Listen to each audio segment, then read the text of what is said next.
Hi class, this is Dr. Kaufman and I'm recording the lecture video for reality therapy, which is chapter 11 of our textbook.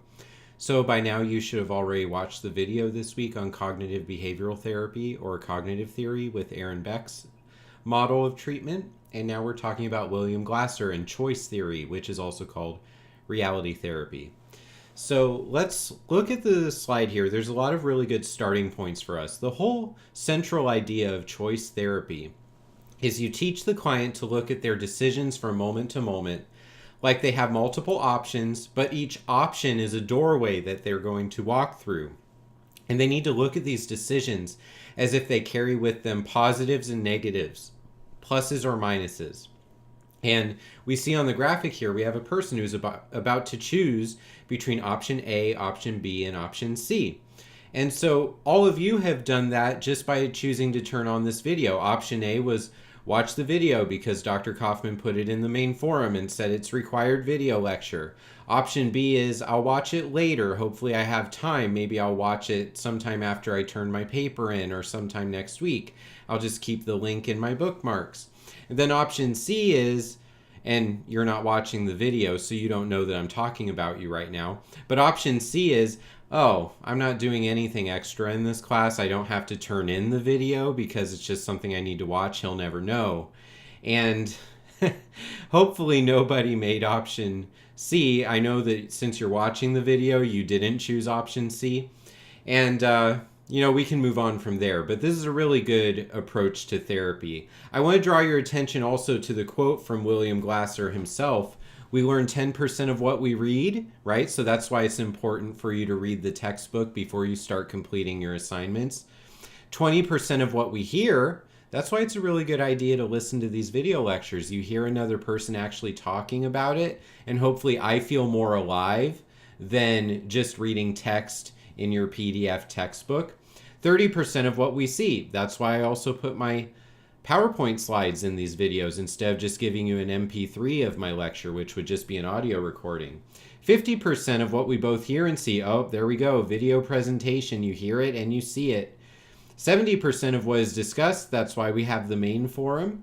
80% of what we experience personally, that's why we have practicum at the end of this program. And that's why hopefully you can talk with people in your life about what you're learning and what you're excited about as you move closer and closer to becoming a novice level counselor, actually working in the field and gaining that experience.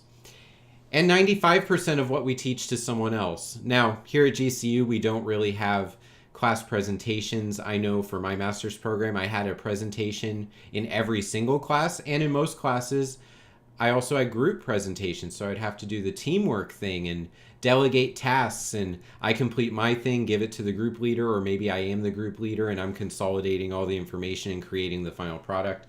We don't do that here with our online program, but the philosophy of master's programs that are heavily focused on giving students presentations to do, maybe you remember that from your undergrad degree, is because we retain information so much better when we teach it. And I can attest to that. In the years of time here at Grand Canyon University teaching in the master's program, there are theories that I honestly didn't appreciate very much at all. As just a counselor out in the field or as a student, I didn't think that this was the way to go. But as a teacher, I really like teaching some of those theories because they have great ideas. And I've learned to diversify my approach to counseling because I teach it. So that's something to keep in mind too. You may not become a graduate school instructor, but maybe some of you will move on to become qualified supervisors in your state, and you'll be training other new counselors to do treatment in a certain way. And you'll realize that teaching things really makes the depth of the concept hit home. So I just really like that quote and wanted to give it its due time in the presentation because I think it's great for understanding how our brains retain information. Now, William Glasser created reality therapy because he didn't like psychoanalytic theory completely. Similar story to everyone else in this class except for week 1 where we were talking about Sigmund Freud. That's the story that we come to identify very quickly. And he's done a lot of things in the field for us. He developed a theory. He started some institutes. He founded some journals that are really good reads if you can find articles from them for your paper this week. The International Journal of Choice Theory and Reality Therapy, that would be a wonderful place to mine for some information. And you can search by the journal in the GCU library or search for those keywords, choice theory, reality therapy. And unfortunately, William Glasser did pass away in 2013. But that's he helped out our field to create some really great approaches to helping people for a long time. And I really enjoy his theory just personally. Now, the basic philosophy of this theory approach is that humans are positive beings, that we want to succeed, we want to achieve success and have a positive impact on the world around us. We also are able to construct our reality. So we're not relying on the facts of science to tell us what things are. We perceive our reality. And it has really strong philosophical foundation. So we have a quote here, "We are our choices," from J.P. Sartre. And that is, that's essentially the whole theory. I mean, we could end the video right here, and that would be everything you need to know, that the consequences that we run into and the triumphs and successes we're able to find, they're a product of our choices, and that we're encouraged to be empowered to make those choices, to have the self-esteem, to take those steps forward in our life. And also remember, in this theory, you don't want to rely on psychotropic medication because those just impact the chemical balances in your brain. The successes and the problems both originate from our choices. And so there's no pill that helps you make choices better. There are pills that help you to have better focus, and that focus gives you a better opportunity to make good choices. But the pill itself doesn't make your choices better. And I've had conversations with students who don't necessarily believe that point on my PowerPoint slide. And that's okay. You don't have to accept that point completely. But you also need to understand what Glasser is talking about there, that the pill itself doesn't address the pathology and the consequence. The choices do. The pills just determine how clear a mind you have when you're able to make your choices. Okay, so that's really the philosophy here. The drive of motivation is to satisfy our basic needs, and there's 5 of them in this theory: survival, love, belonging, power, freedom, and fun. So love and belonging, that they go together. So that's 5 things. Love and belonging is the most important need. So if we're stuck in a family gathering where we feel like everyone is talking behind our back, or if we're stuck in a job where we feel undervalued by our boss, then that's going to be a threat to our love and belonging need. And then our motivation is to make choices to correct that situation, either to escape the situation, not have to deal with that situation anymore, or improve the factors that are leading to that consequence being felt on our love and belonging need. All of our behaviors are our attempt to get one of these needs met. I'm going to eat food right now, survival. I'm going to hang out with my friends after work, love and belonging. I'm going to make a choice about what city I want to move to by the end of the year, power, freedom. I'm going to go to this place and I'm going to go to a theme park. I'm going to do some rides with my family. Fun, right? All of our behaviors are made to satisfy one of those 5 needs and to enhance the quality world that we live in. That's the mental representation of how well our life is constructed. Quality world is a good piece of terminology to use if you're going to choose this theory for your paper this week. By the way, you want to help the client improve their quality world, and that could be a good key term to search for in the GCU library as well. Total behavior is a way to look at all of human behavior put together into one package. So that's our acting, our thoughts, our feelings, and our physiology. And if you remember the cognitive theory lecture that you watched earlier in the week, that thought, feeling, behavior grid along with body sensations, that's the total behavior, right? So these theories are very close. They just call similar things different terminology, different words. But it's really to accomplish the same goal, to empower the client to understand themselves in a multidimensional framework.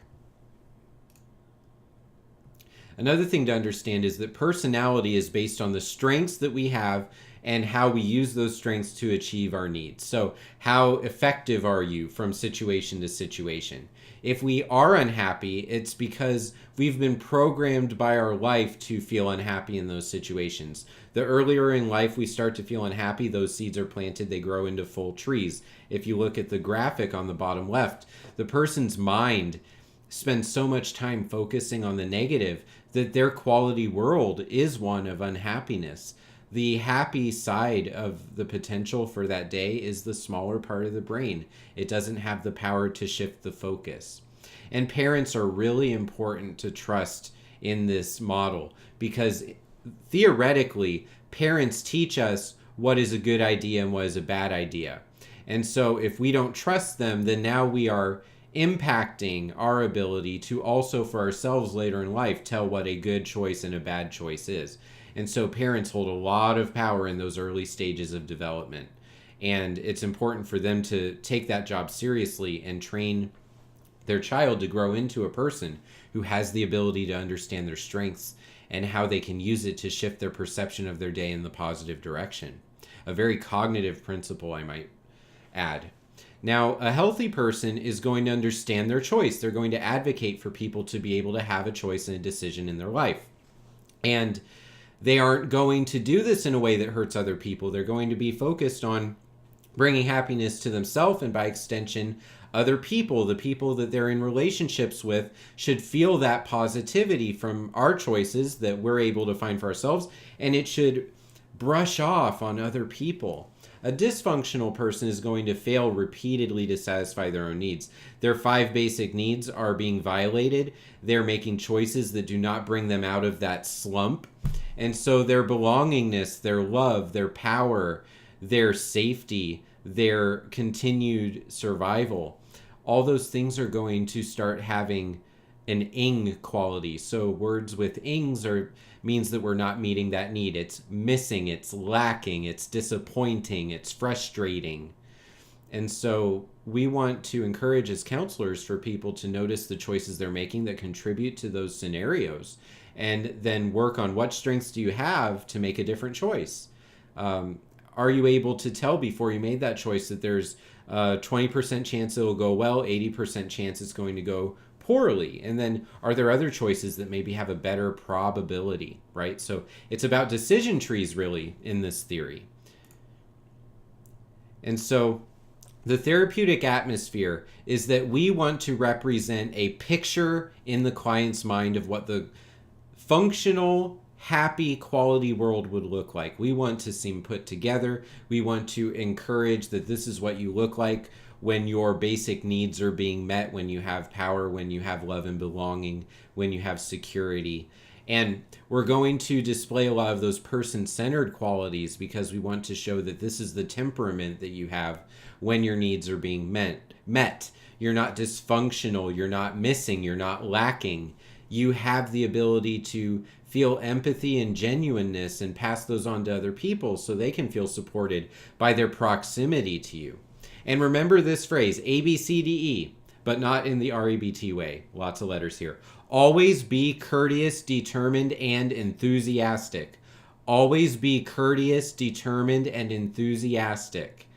That's what you do when you are a reality therapist. Always be courteous, determined, and enthusiastic. The counselor is going to ask a lot of questions in this theory and challenge the client to evaluate their behavior. That means that we're looking at the choices you're making and we are able to say honestly to ourselves when we reflect on them, this was a good choice, that's a bad choice. We're not sugarcoating, we're not dealing with the connection to feelings just yet. We want to just establish, was that a good choice, yes or no, and have an honest answer, and then we can move forward from there. So in that way, it's a very doctor-patient relationship. So you're not going to have a doctor that's worried about, oh, do I tell my client that cigarettes may cause cancer? Because then they might think that they're going to die quicker and I don't want them to deal with the threat of dying. Even though they might be dying, I don't want them to worry about it today. No, the doctor-patient relationship is that cigarettes and the use of nicotine leads to cancer. Proven. And your feelings are not connected to that at all. It's just fact.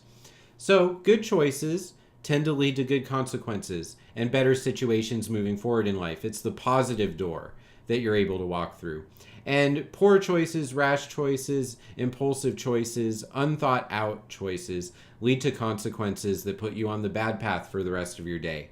And so it's important to understand, like in the Matrix, Neo had a choice that was presented to him by Morpheus, where he either takes the red pill and embrace the painful truth of reality and continue figuring out what the Matrix is all about and what the world reality actually is. And then the blue one is just wake up. Don't remember this conversation at all. It'll feel like a dream. Be ignorant and blissful in that illusion.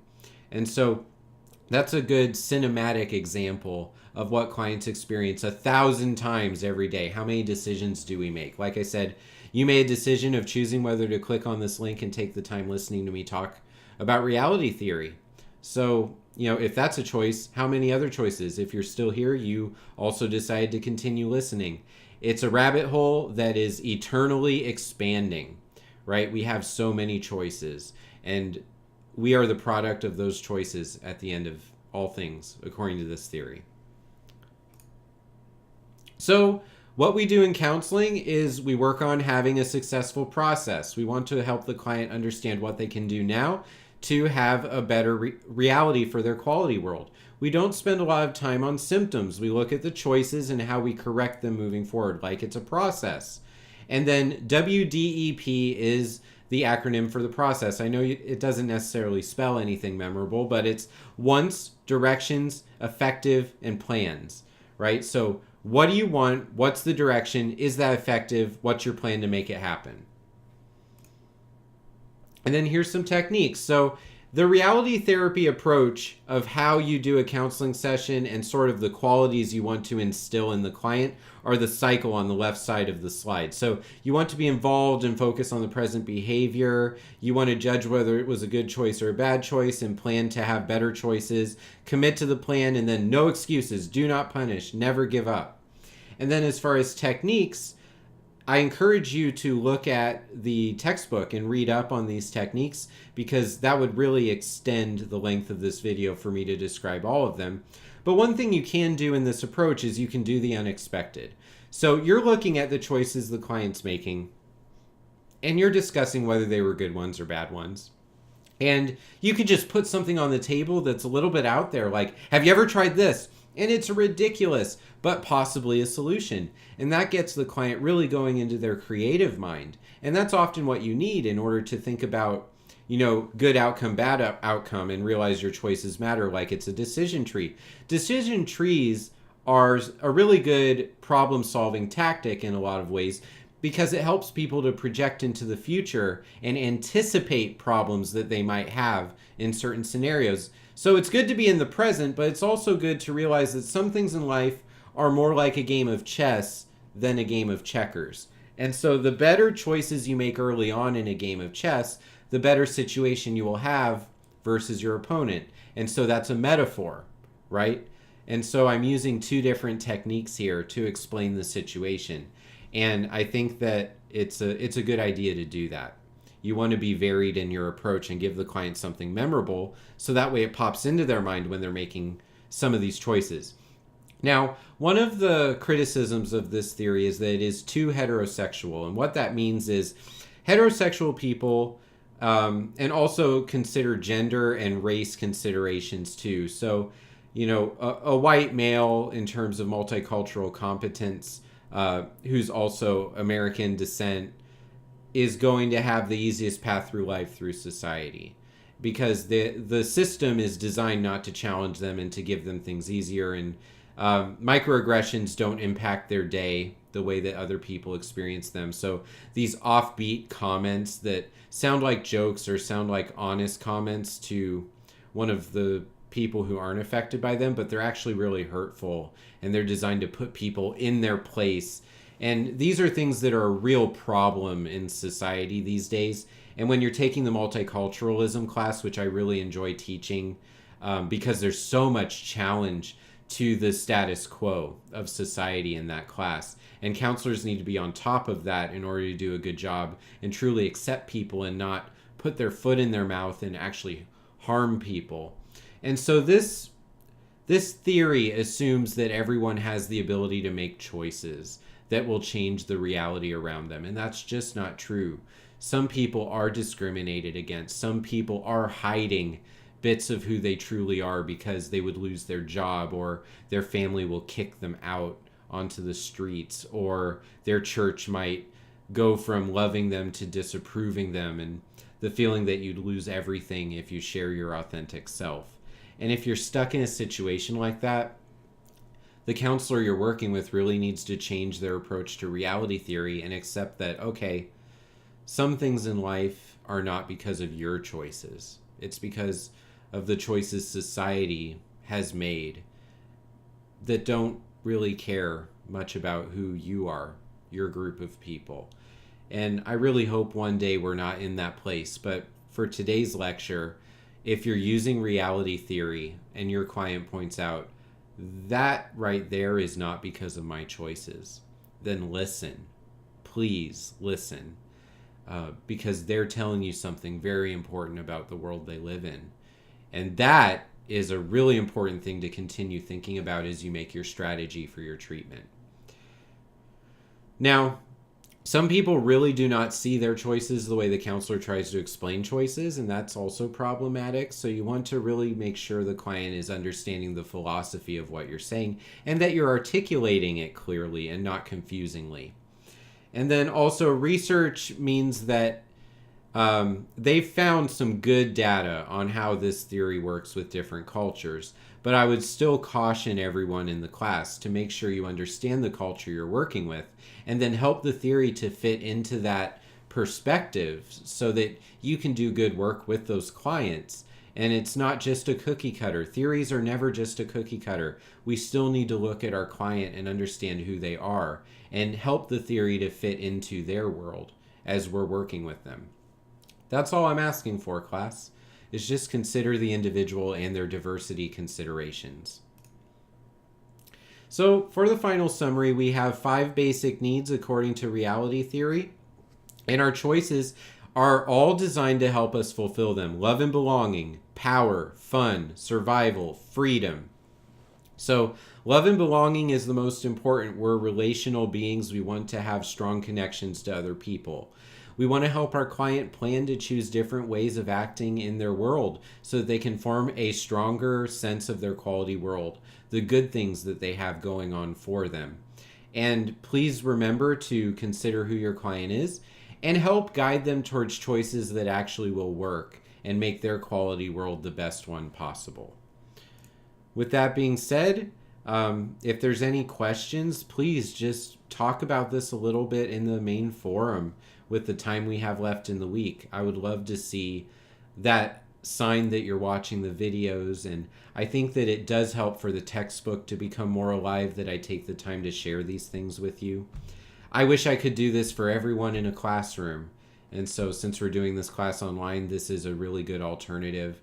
I believe strongly that this helps the class to reach a higher level closer towards what you'd experience in graduate school if you were able to come to your program one night a week, every week. You know, that I think it is important to hear what we're learning, see what we're learning, talk about what we're learning, and even teach what we're learning, just like William Glasser was talking about.